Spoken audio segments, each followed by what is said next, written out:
Hello, नमस्ते, राम राम, सत श्री अकाल, अस्सलाम वालेकुम। मैं ललित भाटी स्वागत करता हूं आपके अपने चैनल माय एसएसटी क्लासेस पर। तो आज हम पढ़ेंगे मैप्स के बारे में। क्लास 6 का चैप्टर है ज्योग्राफी में मैप्स।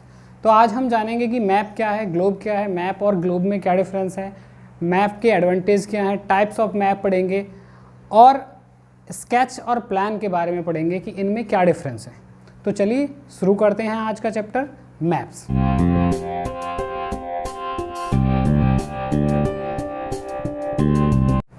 तो बात करते हैं ग्लोब की। Globe is a spherical model of the earth.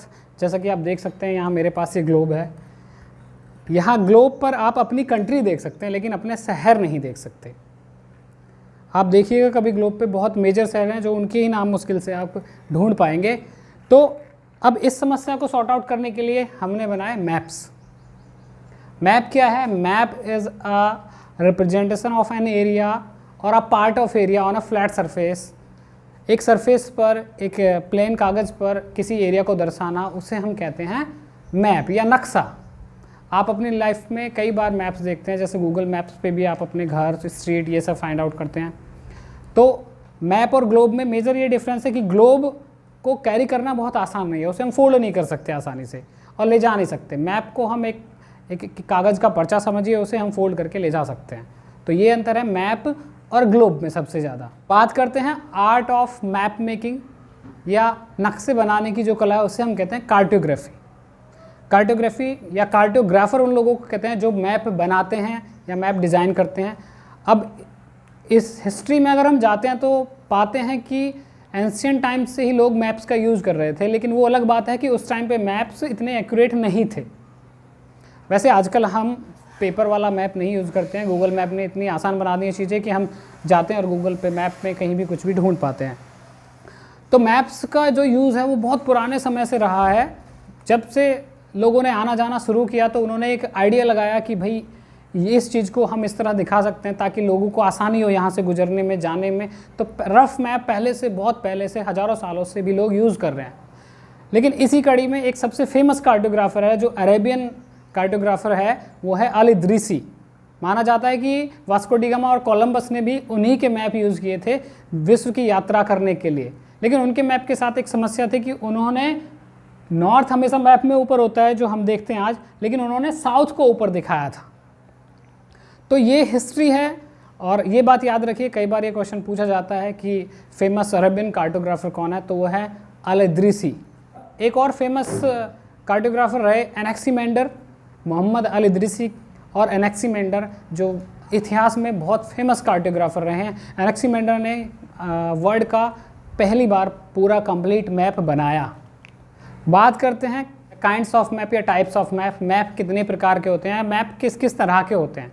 Majorly 3 types हैं यहाँ मैप की। पॉलिटिकल मैप है, फिजिकल मैप है और थीमेटिक मैप है। सबसे पहले बात करें पॉलिटिकल मैप की, तो पॉलिटिकल मैप वो है जो देशों के बीच में बाउंड्री दिखाता है या राज्यों के बीच में भी बाउंड्री को प्रदर्शित करता है, दिखाता है, शो करता है, वो है पॉलिटिकल मैप।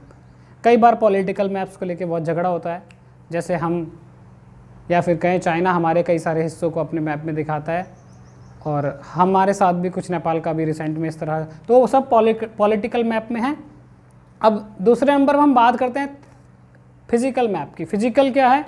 फिजिकल मतलब इसे हम हिंदी में कहते हैं भौतिक स्वरूप या भौतिक मैप जो है, भौतिक नक्शा क्या कहते हैं उसे। फिजिकल मैप में हमें, जैसे मेजरली हम लैंडफॉर्म्स को दिखाते हैं, जैसे माउंटेन है, प्लेट्यू है और आपका मैदानी हिस्से हैं या डेजर्ट हैं, ये सारी इस तरह की जो चीज़ें हम शो करते हैं वो सब आता है आपका फिजिकल मैप में। तीसरे नंबर पर हम बात करें थीमेटिक मैप। थीमेटिक मैप जो है एक स्पेसिफिक चीज़ को दर्शाता है या कोई स्पेसिफिक पॉइंट या टॉपिक पर वो बनाया जाता है, जैसे कि सॉइल का टाइप दिखाना हो या रेन डिस्ट्रीब्यूशन दिखाना हो या इस तरह की कोई भी एक चीज़, या फॉरेस्ट का डिस्ट्रीब्यूशन दिखाना हो या पॉपुलेशन का डिस्ट्रीब्यूशन दिखाना हो। तो इस तरह के मैप जो किसी एक ऑब्जेक्ट को या किसी एक चीज़ को प्रदर्शित करने के लिए यूज़ किए जाते हैं, उन्हें बोलते हैं हम थीमेटिक मैप। अब बात करते हैं मैप की फीचर्स क्या हैं, मैप क्या क्या फीचर्स हमें देता है। तो मैप में फीचर्स की अगर हम बात करें तो मैप में सबसे पहले स्केल होता है, डायरेक्शन होती है और सिंबल होते हैं, जिन्हें हम कन्वेंशनल सिंबल बोलते हैं। देखिए मैप के लिए ज़रूरी है कि आपको डायरेक्शन पता हो कि भाई अगर आपको मैप में डायरेक्शन नहीं पता होगा तो आप कैसे पता लगाएंगे हमें कौन सी डायरेक्शन में जाना है। और जब आपको स्केल नहीं पता होगा तो आप डिस्टेंस नहीं कर पाएंगे ज्ञात कि कितना डिस्टेंस दो जगहों के बीच में कितना डिस्टेंस है। तो इसके लिए मैप में आप देखोगे हमेशा कि एक स्केल लगा होता है, जैसा कि आप मैप में देख सकते हैं नीचे हमेशा मैप के बराबर में एक स्केल बना होता है जिसका रेशियो भी लिखा होता है कि जैसे 1 centimetre is equal to 1 kilometre और 10 किलोमीटर और अप टू 100 किलोमीटर। तो इस तरह मैप का स्केल दिया होता है।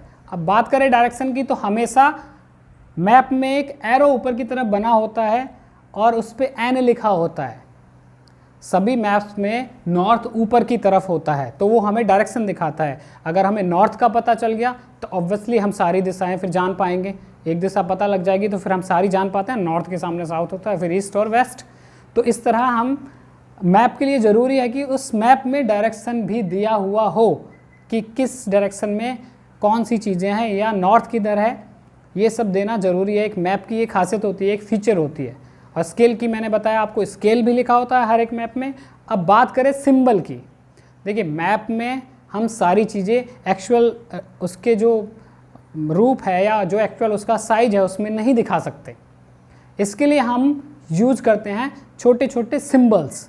जैसे इंटरनेशनल बाउंड्री के लिए अलग सिंबल होता है, स्टेट बाउंड्री के लिए अलग सिंबल होता है, स्टेट कैपिटल के लिए अलग है और जो कंट्री की कैपिटल है उसके लिए अलग है। मंदिर, मस्जिद, गुरुद्वारा, चर्च, रेलवे लाइन, सड़क, कच्ची सड़क, पक्की सड़क, तालाब, क्रॉसिंग्स, पुल, इन सब के लिए हम मैप में बहुत सारे सिंबल्स यूज करते हैं जिन्हें कन्वेंशनल सिंबल बोलते हैं। अब बात करते हैं स्केच और प्लान की। स्केच, जैसा कि स्केच नाम से भी पता लग रहा है, एक रफ ड्राइंग है।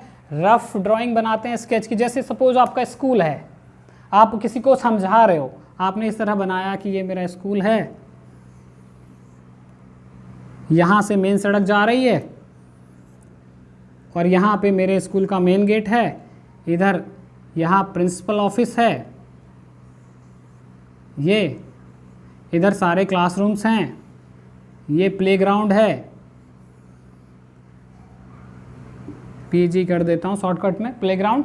तो ये हुआ एक रफ मैप है एक, तो इसे बोलते हैं स्केच। ना तो इसमें स्केल है ना कोई प्रॉपर इसका साइज है, तो ये एक तरह से रफ आइडिया लगाया हमने किसी जगह के बारे में और उसे बना दिया, तो ये हुआ स्केच। स्केच के बाद बारी आती है प्लान की। प्लान क्या होता है, जैसे आप अभी मैंने बताया स्कूल का मैप है, स्कूल में क्लासरूम है, क्लासरूम का जो प्लान होता है, सिटिंग प्लान, वो होता है प्लान। जैसे कि इधर टीचर है, उधर डेस्क्स हैं सामने। जैसे आप कई बार देखते हो कि आजकल तो ऑलमोस्ट बहुत सारे लोग ऑनलाइन टिकट बुकिंग करते हैं ना, तो टिकट बुक करते वक्त आप देखते हो कि जब हम अपनी सीट बुक करते हैं, जैसे 1B 1C या 2C, इस तरह 9 10C, इस तरह उसमें एक प्लान बना होता है पूरा। उसमें सामने लिखा होता है स्क्रीन है, उसके पीछे सीट हैं, किस अरेंजमेंट में सीटें लगी हैं, तो वो वहाँ का सीटिंग प्लान है सिनेमा हॉल का। तो अब आपको अच्छे से समझ में आया स्केच और प्लान, उनमें यही डिफरेंस है। स्केच एक रॉ आइडिया होता है किसी चीज़ का, अनस्केल्ड होता है, और प्लान जैसे सीटिंग प्लान है या जैसे भी सिनेमा हॉल में सीटिंग प्लान्स होते हैं, ये सब होते हैं प्लान। और प्लान एक और चीज़ होती है, जैसे किसी चीज़ को एग्जीक्यूट करने के लिए भी हम प्लान बनाते हैं, वो योजना है, वो प्लान अलग है और ये प्लान अलग है। कि अब आपको सारी चीज़ें क्लियर हो गई होंगी कि मैप क्या है, ग्लोब क्या है, मैप में ग्लोब में क्या अंतर है, स्केच, प्लान, फिजिकल मैप क्या है, पॉलिटिकल मैप क्या है और थीमेटिक मैप क्या है। तो अच्छे से वीडियो देखा आपने, समझ में आया। अगर आपको अच्छे से समझ में आया तो कमेंट करें, लाइक करें और शेयर करें। Thank you very much.